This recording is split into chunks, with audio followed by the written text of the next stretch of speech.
I mean, it's a very difficult question why crime's on the rise. I mean, I expect it's been on the rise for a while, and when I think about some of the work that I've done in the past, I work as a project developer. I've worked with from primary school. Well, let's go even further back. From working with nursery schools, I used to do projects around play and behaviour and how parents can interact positively with their children. So what you had parents from all sorts of backgrounds, from the community primarily, that they didn't know how to interact with their kids. They didn't have time to, or they didn't have any money, or they didn't have the education, or they were from another country. So we did this project where we'd get people together and show them how they didn't necessarily need money, the children just needed time. And we started educating them. Through that, the parents then built relationships with each other, and then they started to understand that when they were going through difficult times, they could talk to the person next to them and get advice and inspiration. The project got cut. There wasn't enough funding, so the project got cut, so we stopped doing that. Although the heads wanted the project, they couldn't afford to have it. So I expect, in a sense, that experience tells me that there are many great projects, great people around, great people that want to work in the community, work with people, but there's not money. There's not enough money. So in a way, the fact that the money's come out of the community, the youth centres are closed down and all the rest of it, means that people are doing 1, 2 jobs, so they can't spend time with their kids, they can't think about things that they want to do. And yeah, instead of thinking about what's happening with the kids, what's going on, people are more moving away. I had a friend that once told me that there's a dynamic, I say this, between black and white, and I always remember this. He said that there's something about people taking responsibility for their life. He used to say black people, it's quite controversial, take responsibility for life, and white people tend to ignore. So for example, if I come into an environment and somebody says, how are you? If I'm going through pressure, if it's a white person I'm talking to, they don't really want to know what's going on. They want to hear, yeah, I'm not too bad, and then we move on. But really and truly, when someone's going through pressure and somebody asks you how you are, you want to be able to tell them, and you want to be able to understand and them to understand you.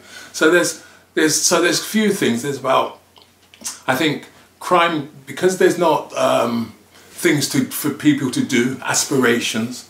Young children, they've got nothing to aspire to. Often the families are broken, so nobody's, if you like, in their corner. And what happens with, if you think about white young people, they've got a projection. They see themselves in different jobs, in different on the television. Black people don't see that, or if they do see it, they've seen a lot of negative. Yeah, so I suppose a long way around saying that there's not enough consideration, thought about young kids. Yeah.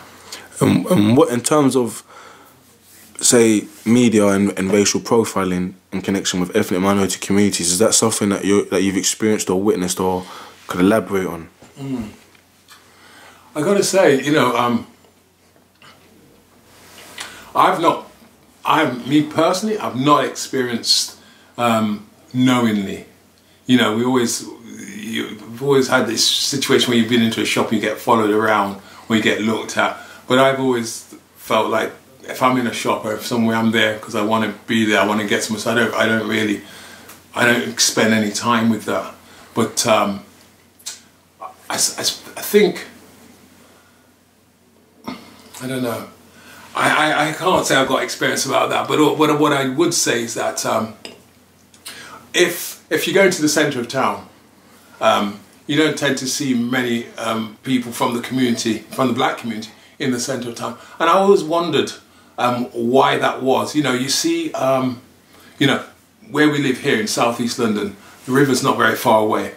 I did a project with after school kids. We took them to the Tay, took them to the river. They've never been to the river. They've never been in that environment. And of course, when you go in that environment, you have to, if you want to buy something, you have to go in a shop. And I've seen how uncomfortable people can feel in those shops. So I can't, just going back to what you're saying, I can't talk about racial profiling, I can't talk about that sort of thing because I haven't experienced it. And I suppose my children may have them, but it's not something that people talk about, so I can't. Would you say racism still exists in society?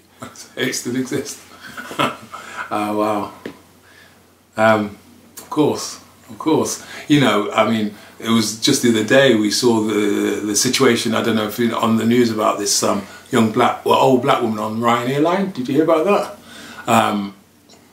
And I thought that was really interesting because I listened to a piece on the radio about that, and it was almost like a shock that people thought something like that went on, that it actually goes on, and. Somebody came on. There was a call in. Somebody started talking about different experiences that they've had around racism and around those experiences. And a white caller called and said, "We never talk about when it happens to white people." And I kind of thought, well, you know, this is something that's happened to this woman, real experience, a real pain. Can you imagine what the daughter and the mother must have felt like? The feelings around that, just the feelings, but yet it's people don't still find it difficult to empathise or to actually understand the pain. And I suppose in a way, until we can really articulate, you know, the pain of slavery and all those things, it's really difficult to. It doesn't go away because people need to talk about it. And what happens is when somebody is racist towards you, if somebody says something like this man, for example, they want to make a law to make against him saying anything like that, right? You know, race crime or whatever. I think you need to get that guy in front of somebody. You need to sit this guy down, as old or as young as somebody is. It's not about say you're sorry and then move on, or slap them on the wrist. It's sitting them down and asking them, what is that deal? What's going on here? Why do you think that? Get them to do the real work. But that takes will. It takes will from the people in power to understand that it's not something that they must be ashamed about, because I think difference and fear is real. And, you know, I suppose in a sense, as long as black people are not acknowledged, white people won't be acknowledged, because I think black and white is so interlinked, you know, so interlinked. So I think it's really about getting people to actually say what's on their mind. And that's why, in one sense, this Brexit thing, where we had this big spike of racial incidents, in a sense, why does that happen? Because it's always there. It's just underneath the surface. People don't want to talk about it. People are politically correct, but I think it does need to be spoken about. You know, it does need to be. You know, so black people need to talk about what it is being black, but more to the point, white people need to talk about what it is being white. You know, and if the discussion is about the two sides of things, really on an even keel, not the black problem, because it's a society problem. You know, until that's talked about, racism or injustice will always be here. Do you know what I mean? And we'll never be able to tackle it properly. We'll just like put a plaster on it or try and put it to one side. Hopefully it'll go away. I'm not racist, my friends are black, that type of thing. Do you know what I mean? Yeah. There's been over 100 homicides amongst young people in the country this year alone. What do you feel are some of the solutions to some of the issues we're seeing in terms of poverty, low income, lack of opportunities, and these social issues that we're seeing where young people are killing each other and are dying at a pace where, if this continues, we may not have another generation, because it is that bad. Yeah, it's shocking. It's really shocking.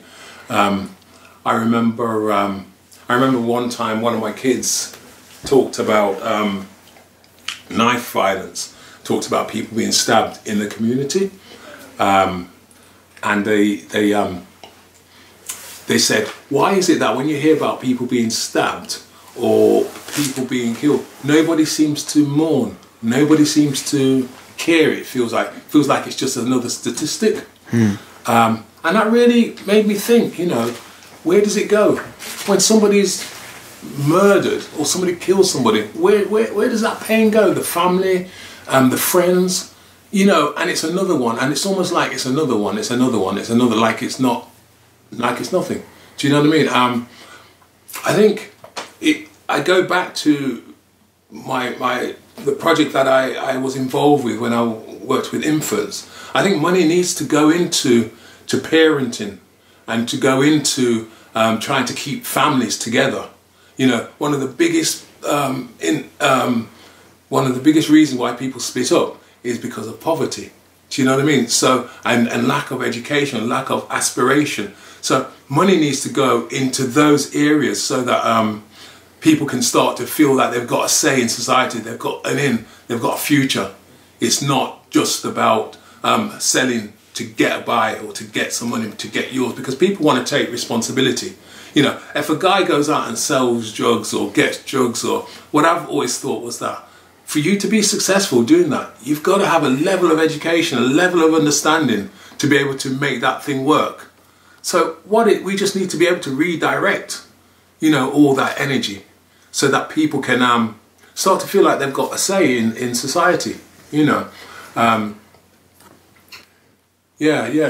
think that's, for me, that's really, really, really important. Money goes, if you look at, you talked about, if you look at PRUs, if you look at children's homes, if you look at the prisons, so much money goes into looking after these people, you know, paying for them to live in hostels or children's homes or the prison service. So much money goes into that. You know, if they could start to redirect, start to think slightly differently about prevention, as opposed to just taking them out. This is about fear, really, rather than educating. If society really had a say or wanted to actually to use the best talent in the society, you know, you put money there and you start to nurture the black and the white. And what tends to happen is that the blacks in the school system start to get marginalised, start to feel that teachers aren't treating the black and white kid the same. And they feel, and it's not something like they can say, yes, we do, because we do this. The child feels it. And when the child feels it, this child starts to realise that it's not fair, life's not fair. Why does he get it and I can't get it? Do you know what I mean? And then, so when that gulf starts to separate, that kid already starts to feel bad about himself, don't feel good about himself. And I think that not feeling good about oneself is one of the prime factors why people start to, you know, you start to congregate around people like you, don't feel good about yourself, and you want to have friends, you want to have people that around you that can take care of you. The problem is that if everybody in your circle haven't really got any outlet, you know, it's difficult, and then it goes on to what you're wearing or what people are saying to you or where you live in your little, in a kind of like a subculture. And I think the crime or the killing and all those things is a byproduct, isn't it, of all those things. They don't want to kill each other, but like you say, but people are scared. They don't know what to do, you know. So society needs to get involved. It's everybody's interest, you know. Yeah. And finally, thank you. If you had a message for those young people watching, what would that be?